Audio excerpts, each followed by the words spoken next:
Seguimos con la parte 2 de esta sección de o mejor estudien o hay tabla y vamos a seguir con el primer año, ahora con el segundo año de los más chiquititos, los que están rindiendo por segunda vez.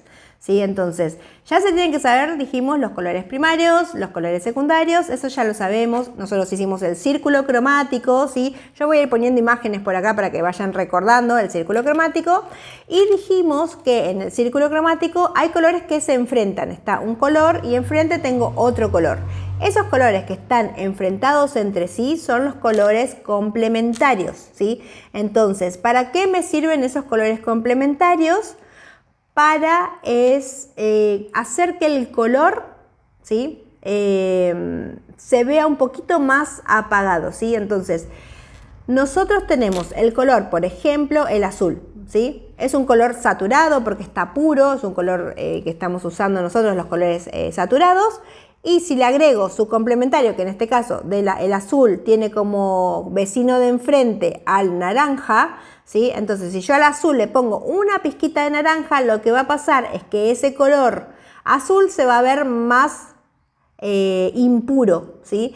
Y por ende se va a ver más oscuro, ¿sí? Entonces nos sirve también para hacer sombras.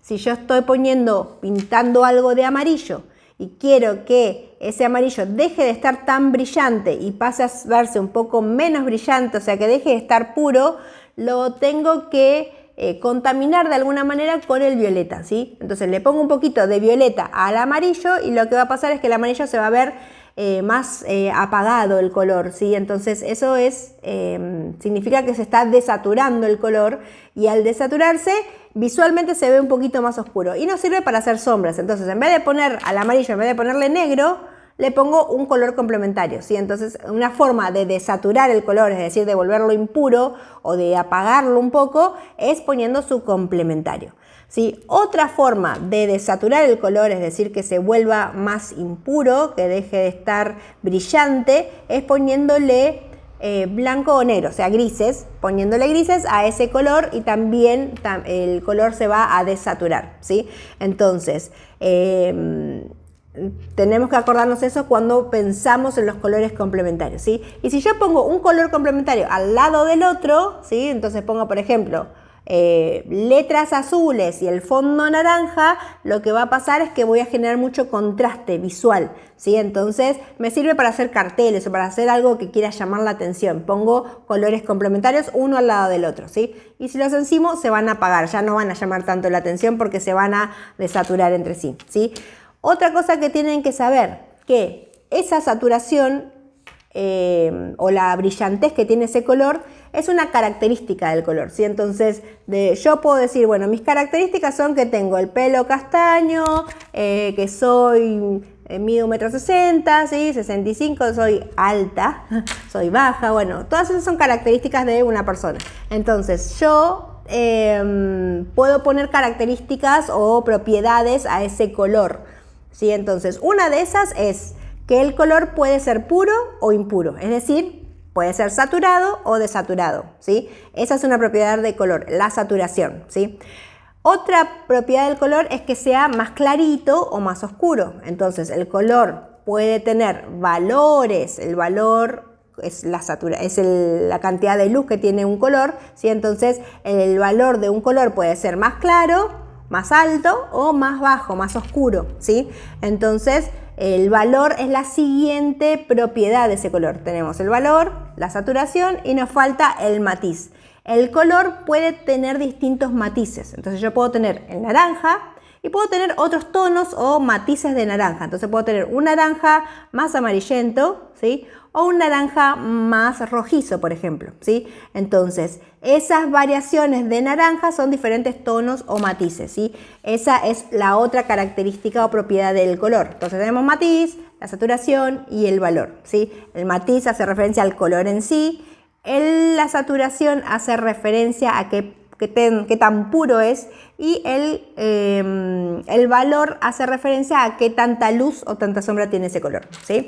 Pero que hasta ahí vayamos bien. Entonces ya tenemos las propiedades del color, que son los colores complementarios, y ahora nos falta que son los colores análogos, ¿sí? Entonces, cuando nosotros pintamos el círculo cromático teníamos rojo, teníamos amarillo, en el medio naranja, y a su vez formábamos otros tonos de naranja, ¿sí? Dijimos, al naranja le agrego más amarillo, formo otro tono de naranja, y al naranja le pongo un poquito más de rojo y le formo otro tono de naranja un poquito más oscuro. Entonces, esos dos tonos que están al lado del color naranja son los colores análogos, ¿sí? Entonces, ¿qué característica tienen esos colores? ¿Sí? Podrían ser estos dos o los dos hacia este costado, por ejemplo. La característica es que son muy parecidos entre sí, entonces me genera mucho más armonía visual, ¿sí? Entonces, colores análogos son colores parecidos entre sí y en el círculo cromático se encuentran al lado, son como los vecinitos, está uno al lado del otro, ¿sí? Son como hermanos mellizos, se parecen un poco, no son lo mismo, no es el mismo color, pero se parecen bastante, ¿sí? Entonces, esos serían los colores análogos, ¿sí? Entonces, ¿qué más tienen que saber? Sobre, ya dijimos, las propiedades del color y dijimos, bueno, todo lo anterior del video anterior, obviamente, ¿sí? Otra cosa que vimos fue hacer un dibujo en perspectiva, ¿sí? Entonces, estuvimos viendo la perspectiva. ¿Qué es la perspectiva? ¿Sí? Si yo quiero dibujar algo, necesito una herramienta para dibujar. Yo quiero dibujar sobre un papel, entonces ¿qué necesito para dibujar? Y bueno, necesito como una herramienta, necesito un papel, necesito un lápiz, necesito una goma, o sea, esas son mis herramientas para dibujar, ¿sí? Ahora, si yo quiero dibujar en la hoja de papel que es plana, algo que tiene profundidad, como si yo quisiera dibujar, por ejemplo, una ciudad o una calle que tiene una profundidad, o sea, se va achicando hacia atrás, o quiero dibujar una mesa que parezca que se va achicando hacia atrás, ¿sí? Que tiene profundidad, lo que tengo que usar es una herramienta como la perspectiva. Entonces, la perspectiva es una herramienta, un método que me sirve para dibujar algo que para representar lo que yo estoy viendo en la realidad en una hoja, ¿sí? En un plano. Entonces, la forma de que yo represento lo que veo, por ejemplo, me pongo en el medio de la calle, voy a ver que todas las líneas se van achicando hacia un punto, entonces para dibujar eso necesito la perspectiva. Entonces la perspectiva para mí es una herramienta o un método que me sirve para dibujar. ¿Qué perspectiva vimos nosotros? La que se unía todas en un puntito. Ese puntito se llama punto de fuga. Entonces, esta perspectiva que vimos nosotros tiene una línea de horizonte, tiene un punto de fuga, pero podría tener más puntos de fuga, pero nosotros vimos solo un ejercicio que tiene un punto de fuga nada más, ¿sí? Entonces todo se achicaba hacia ese punto. Entonces la perspectiva que vimos se llama cónica o lineal. La característica tiene línea de horizonte, tiene puntos de fuga, el objeto se va a achicar hacia esos puntos de fuga, ¿sí? Adelante se va a ver grande y hacia atrás se va a ver más pequeño, ¿sí? Y todas las líneas, si hacíamos una ciudad, tenían que coincidir con ese punto de fuga. Entonces, esa es una de las características de esa perspectiva, ¿sí? ¿Y qué más vimos nosotros? Además de usar la pintura acrílica y el lápiz, usamos tiza pastel. Entonces vimos dos formas de usar la tiza pastel.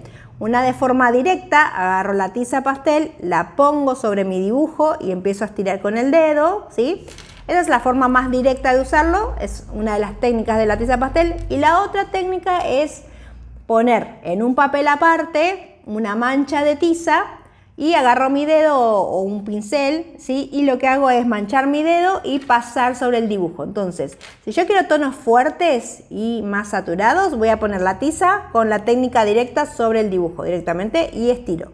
Ahora, si yo quiero que mi color sea mucho más suave, y bueno, uso una técnica indirecta. Pongo la tiza sobre el papel y de ahí levanto con el dedo y con el dedo voy dando bases. Entonces ese color me va a quedar mucho más suave. Tengo que tener cuidado de que el dedo no me quede tan marcado, si no me van a quedar todas las huellas digitales en el dibujo y no queremos eso, ¿sí? Entonces, básicamente eso es lo que tienen que saber, además de lo que ya sabíamos del año pasado, ¿sí? Así que espero que este video les sirva para los que están rindiendo el segundo nivel.